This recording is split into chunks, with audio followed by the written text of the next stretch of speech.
챔피언스리그 16강 최고의 빅매치 파리 생제르맹과 리버풀의 16강 1차전이 한국 시간으로 목요일 새벽 5시에 펼쳐지는데 이 경기는 이강인 선수가 나오지 않을 가능성이 꽤나 높은 경기라고 할 수가 있습니다. 이강인 선수가 기본적으로 최근 들어서는 선발 명단에 빠지는 빈도가 많기도 하고요. 출전 시간이 확실하게 줄어들고 있죠. 최근에 이강인 선수의 출전 시간을 보면 물론 최근에 부상도 한 차례 있었긴 했지만 기본적으로 최근 3경기가 릴, 리옹, 브레스트와의 챔피언스리그 16강 플레이오프 2차전 요 3경기에서 모두 다 교체 출전을 했어요. 15분, 16분, 30분을 뛰었거든요. 그리고 그 전으로 가봐도 툴루즈와의 경기엔 선발로 나왔지만 브레스트와 챔피언스리그 플레이오프 16강 1차전 그리고 모나코와의 리그 경기 이 경기들도 교체로 15분과 27분 출전을 했습니다. 그만큼 이강인 선수가 최근에는 교체로 나오는 시간이 많기도 하고요. 출전 시간이 매우 적은데 특히나 리버풀과의 경기에서는 수비 밸런스가 미드필더 라인에서 매우 중요하고 공격 라인에서는 스위칭을 할 수 있는 스피드가 중요하거든요. 일단은 미드필더 라인에서 당연하게도 맥알리스터, 흐번베르, 소보슬라이 그리고 상황에 따라서는 디아스까지 내려와서 미드필더 싸움에 가담을 하잖아요. 혹은 학포도 가운데로 들어오기도 하고요. 그럴 때 리버풀은 기본적으로 미드필더 라인의 싸움 자체가 강한 팀이기 때문에 파리 생제르맹도 미드필더 싸움을 잘할 수 있는 선수들로 선발 라인업을 구성할 가능성이 높겠죠. 그러다 보니까 네베스, 비티냐, 파비안 루이스 3명의 선수가 일단은 중원 라인에 배치될 가능성이 높아요. 이강인 선수가 중앙 미드필더 라인에 배치가 되거나 아니면은 두에가 중앙 미드필더로 배치가 될 때가 있는데 이강인이나 두에가 중앙 미드필더로 배치될 때는 파리 생제르맹이 보다 상대적으로 약한 팀을 상대할 때 공격적인 경기를 추구할 때는 두에나 이강인을 미드필더로 기용하지만 이렇게 상대가 본인들보다 강한 팀 내지는 정말 본인들의 수준과 비슷한 팀 이런 팀을 상대로 했을 때는 일단은 네베스와 비티냐 이 두 선수는 일단 고정적으로 기용이 되고 요 한 자리에 공격적인 선수를 두느냐 아니면 파비안 루이스처럼 밸런스적인 선수를 두느냐 아니면 여기에 대해서 에메리가 기용된다고 해도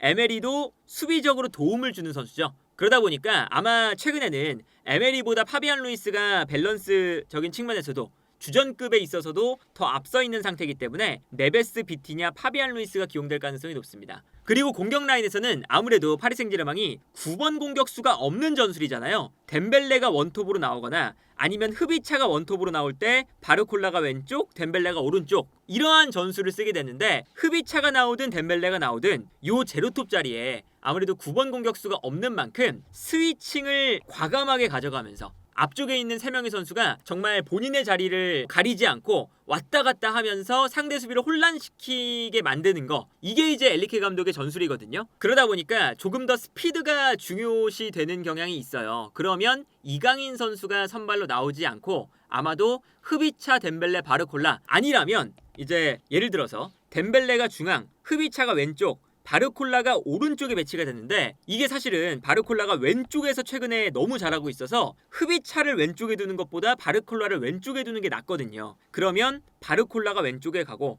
흐비차가 오른쪽에 가는 이러한 전술을 쓸 수도 있고 그렇지 않다면 최근에 폼이 좋은 두에가 오른쪽 공격수로 기용될 가능성도 충분히 존재합니다. 그러다 보니까 미드필더 라인에서는 밸런스를 유지한다는 측면에서 공격 라인에서는 스피드를 중시한다는 측면에서 이강인 선수가 공격 라인에서도 그리고 미드필더 라인에서도 최근 들어서 특히나 이렇게 중요한 경기에는 주전조에서는 약간 한 발 떨어져 있는 것을 볼 수가 있죠. 그래서 이번 경기는 이강인 선수가 선발로는 나오지 않을 가능성이 매우 높은 경기고요. 반대로 리버풀 같은 경우에는 현재 모두 가동할 수 있는 상태입니다. 로버트슨, 반다이크, 코나테, 아놀드 그리고 맥알리스터, 흐라번베르, 소보슬라이 최전방인 학포, 디아스, 살라 이렇게 베스트 11을 모두 구성할 수 있는 상태인데 여기서 전술적인 싸움을 생각을 해보면 기본적으로는 아놀드가 있는 그리고 바르콜라가 있는 요 공간에서 파리 생제르맹은 리버풀의 수비를 공략할 가능성이 매우 크다고 할 수가 있겠습니다.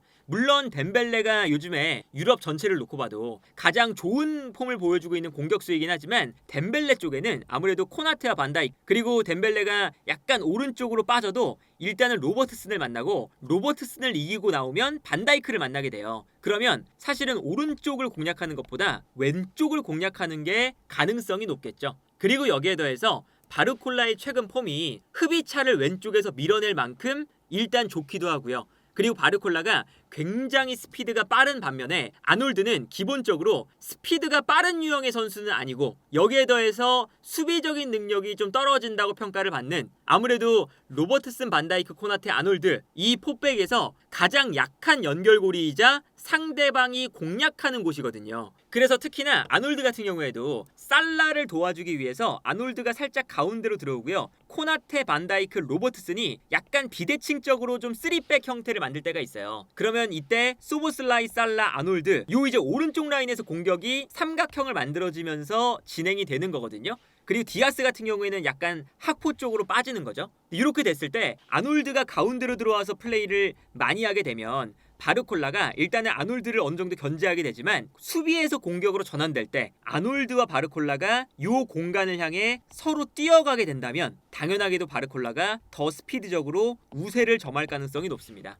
그리고 리버풀이 기본적으로 수비를 할 때도 아무래도 파리 생제르맹 원정이잖아요. 리버풀 같은 경우에는 리그 페이지에서 1위를 했기 때문에 16강에서도 유리한 일정을 받았어요. 그 유리한 일정이 2차전은 홈에서 치르는 거거든요. 그런데 이 경기는 1차전이니까 리버풀이 파리 생제르맹 원정에 가서 너무 라인을 올리지 않고 어느 정도는 수비를 하면서 밸런스를 지킬 가능성이 높아요. 슬롯 감독도 밸런스를 굉장히 중요시 생각을 하기 때문에. 그런데 수비를 할 때도 리버풀이 수비를 할 때 수비 블록을 기본적으로 만들어 놓습니다. 근데 수비 블록을 만들지만 어느 정도는 라인을 올려서 미드필더 라인을 아주 촘촘하게 만드는 이러한 수비 블록을 만들죠. 수비 라인을 완전히 내리지 않고 어느 정도 올린 상태, 그리고 공격 라인도 어느 정도는 달려나가는 게 아니라 내려와서 밸런스를 맞춰주는 형태. 그러다 보니까 자연스럽게 가운데 지역의 수비 블록을 촘촘하게 만들 수가 있는 거거든요. 근데 이것을 오히려 역으로 활용을 해서 바르콜라 쪽으로 패스가 넘어갔을 때 바르콜라가 아놀드와의 1대1 대결, 이것을 시도할 가능성이 굉장히 높습니다. 그래서 예를 들면 이런 형태인 거죠. 리버풀의 수비 방식을 보면 이게 맨시티와의 경기인데, 물론 맨시티와의 경기가 조금 더 리버풀이 수비적으로 평소보다 나온 경기이긴 했어요. 그런데 수비 라인을 어느 정도는 올려놓은 상태에서 공격 라인은 내려가고 이때 가운데 공간에서 좁은 수비 블럭을 만드는 이러한 형태가 되는 거죠. 근데 어쨌든 수비 라인이 어느 정도는 올라와 있는 이러한 형태다 보니까 지난 경기에서도 맨시티가 도쿠에게 패스를 보내주고 도쿠와 아놀드가 1대1 상황에서 경합을 했을 때 도쿠가 아놀드를 정말 많이 무너뜨렸거든요. 그래서 맨시티와의 경기에서는 리버풀이 이렇게 수비를 했음에도 불구하고 아놀드 쪽이 계속 뚫리니까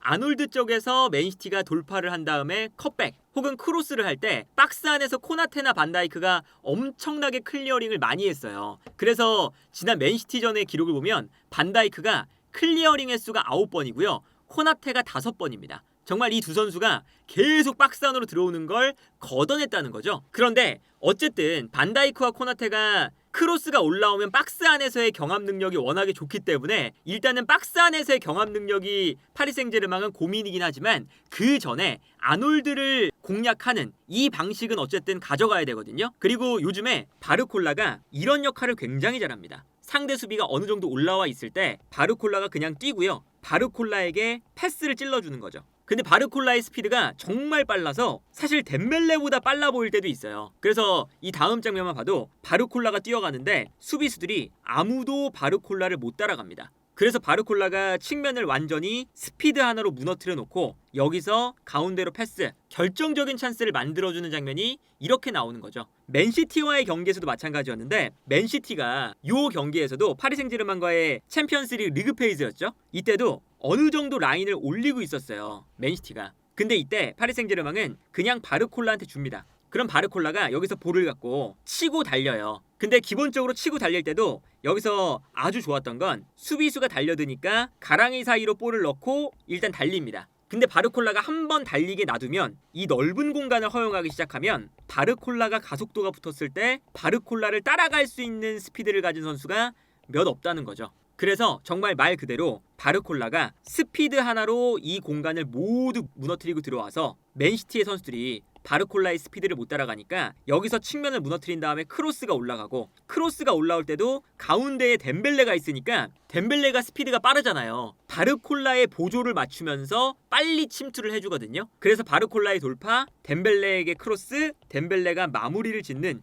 이런 장면이 나옵니다. 그리고 반대로 파리 생제르맹 같은 경우에도 하키미 쪽을 조심할 필요가 있어요. 왜냐면 하키미가 엔리케 감독의 축구에서는 정말 공격의 핵심 과도 같은 선수거든요. 하키미는 정말 안쪽으로 들어오던가 직선적으로 올라오던가 둘 중에 하나는 과감하게 하면서 일단은 공격에 가담을 많이 해요. 그러다 보니까 하키미가 비워둔 공간을 커버하는 것이 기본적으로 수비에서 일이 됩니다. 그래서 자연스럽게 반대편에 있는 멘데스도 굉장히 공격적인 풀백이지만 기본적으로는 3백 밸런스를 만들죠. 그러다 보니까 하키미가 돌아오지 않을 때 요 공간을 학포라던가 디아스가 얼마나 잘 활용하느냐, 이게 중요해지는 거고, 만약에 하키미가 내려오는 게 좀 어렵다면 네베스를 이 오른쪽에 기용하는 게 바로 그 이유예요. 그리고 네베스가 아니라면 에메리가 이 공간에 나올 때도 있었죠.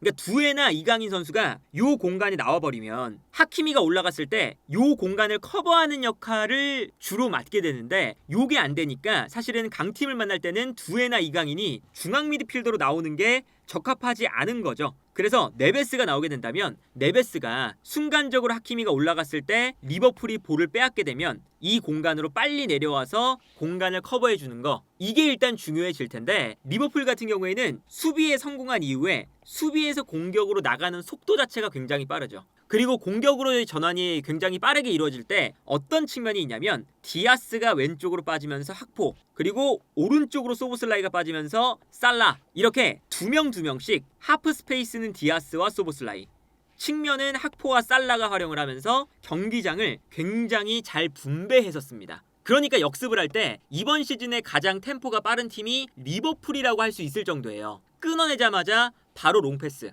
근데 뒤에서 올라오는 롱패스도 아놀드, 로버트슨, 반다이크, 롱킥이 아주 정확한 선수들이 공간으로 패스를 뿌려주니까 여기서 공격 전환이 잘 되는데, 심지어 경기장의 공간도 아주 이 4명의 선수가 잘 분배해서 쓴다는 거죠. 그러다 보니까 순간적으로 하키미가 돌아오지 못할 때 이때 수비 밸런스가 무너지면서 학포, 디아스, 소보슬라이, 살라, 순간적으로 살라 같은 선수를 막기 위해 측면으로 끌려나가면 소보슬라이에게 공간이 나고, 아니면 안쪽으로 붙어서 수비를 하면 살라에게 공간을 허용하는 이 이지선다의 문제가 생겨요. 그러다 보니까 기본적으로는 파리 생제르맹이 이러한 구도를 만들지 않기 위해서 이번 경기는 네베스가 확실히 내려와서 수비 숫자를 좀 맞춰줘야 되는, 이게 리버풀과의 경기에서 파리 생제르맹이 본인들의 홈이지만 공격을 하면서도 수비를 신경 써야 되는 이유 중에 하나다. 그리고 여기에 더해서 파리 생제르맹이 공격을 할 때 요즘에는 하키미도 올라가지만 하키미에 더해서 왼쪽에 있는 멘데스도 올리고 싶어하는 경향이 있거든요. 그래서 멘데스가 공격적으로 올라가면 바르콜라가 측면을 쓰기 때문에 멘데스가 약간 안쪽으로 들어가요. 그러면 파비안 루이스가 내려와서 3백을 만들어줄 때가 있습니다. 근데 여기서도 기본적으로는 살라를 막아야 되는 역할이기 때문에 멘데스가 공격에 가담하는 건 좋지만, 멘데스가 올라갔을 때 과연 살라를 파비안 루이스가 제어할 수 있을 것이냐, 아니면 뭐 파비안 루이스와 네베스가 자리를 바꿔서 네베스가 이쪽에서 수비할 수도 있어요. 근데 어쨌든 이 살라의 스피드와 돌파 능력을 멘데스가 올라갔을 때 어떻게 역습을 당하지 않고 잘 커버할 수 있느냐, 이게 파리 생제르맹한테는 매우 중요한 포인트 중에 하나가 될 것이다. 그리고 기본적으로 물론 이제 멘데스가 올라갔을 때 멘데스가 공격에 가담하는 순간 살라도 수비에 가담을 많이 하거든요. 그런데 리버풀 같은 경우에는 멘데스가 어느 정도 이상을 올라가면 살라가 따라가는 게 아니라 소보슬라이가 오른쪽 공간을 커버해줘요. 그러면서 살라가 뛰어들어갈 수 있는 대비를 하게 되는 장면을 볼 수가 있거든요. 그러다 보니까 볼을 빼앗자마자 살라에게 한 번의 롱패스, 이게 되는 거예요. 근데 여기에도 어쨌든 파리 생제르맹이 신경을 쓰면서 공격을 해야 되기 때문에 파비안 루이스가 내려오거나 뭐 비티냐가 내려오거나 아니면 멘데스가 수비 가담을 이번 경기는 덜 하면서 살라의 움직임을 막거나, 일단 살라가 이번 시즌 가장 전 세계에서 공격을 잘하는 공격수다 보니까 살라를 어떻게 이 공간에서 역습을 막아줄 것이냐, 이게 파리 생제르맹한테는 가장 중요한 포인트가 되어야 되고요. 그리고 반대편에서도 디아스와 학포가 기본적으로는 둘 다 왼쪽 측면 공격수를 볼 수 있는 선수들이잖아요. 그래서 스위칭이 자주 일어나요. 그러니까 하키미가 내려오지 못할 때 디아스가 왼쪽으로 빠지면서 마르키뉴스를 끌고 가면 학포가 들어온다거나, 아니면 순간적으로 학포가 안쪽으로 끌고 들어오면 디아스가 측면으로 나가면서 좋은 공간을 선점한다거나, 이런 식으로 이 두 선수가 계속 스위칭이 되거든요. 그러니까 이 하키미가 올라갔을 때 네베스가 내려오면서 수비를 할 때 이렇게 학포와 디아스가 스위칭되는 순간 요 움직임에 속지 않아야 리버풀의 공격을 막을 수 있다. 그리고 여기에 대해서 파리 생제르맹이 가장 약한 것 중에 하나가 세트피스 수비거든요. 일단 이번 시즌에 파리 생제르맹이 세트피스로 6골을 실점했어요. 이 기록이 리그앙에서는 7번째로 세트피스 실점이 많은 기록이거든요. 전반적으로 파리 생제르맹이 스피드가 빠른 선수들이 많은 것에 비해서 약간 신장이 작은 편에 속하죠. 사실은 크로스가 올라왔을 때 세트피스 상황에서 강점을 가지는 선수는 마르키뇨스 한 명이 유일하거든요. 그렇기 때문에 세트피스 공격이나 수비에서의 약점을 보일 수가 있는데, 특히나 리버풀 같은 경우에는 반다이크나 코나테 이렇게 키가 큰 선수들이 기본적으로는 깔려있는 팀이다 보니까 리그앙에서도 종종 파리 생제르맹이 너무 허무하게 세트피스에서 실점하는 경우가 있는데, 이런 세트피스 상황에서 승부가 결정될 수도 있는 또 하나의 관전 포인트가 존재한다. 그래서 이번 경기는 슬롯과 엘리케 감독이 워낙에 전술적으로 변화무쌍한 감독들이기도 하고요. 그리고 기본적으로 16강에서 가장 큰 빅매치다 보니까 여러 각도로 고민해야 돼. 일단 전술적인 포인트들이 참 많은데, 과연 이 경기가 1차전이지만 어떻게 경기가 끝날지, 그리고 이강인 선수가 만약에 선발로는 나오기 어려울 것 같은데 후반전에 나오게 된다면 기본적으로는 리버풀이 약간 지쳐있을 때 이강인 선수가 나와서 약간 지쳐있는 리버풀의 뒷공간 혹은 수비라인의 공간 사이로 패스를 찔러주는 그런 공급에 대한 역할을 할 거예요. 그러면 후반전에 나왔을 때 이강인 선수가 어떤 활약을 보여줄지도 매우 기대가 되는 그런 챔피언스리그 16강 1차전이라고 할 수가 있겠습니다.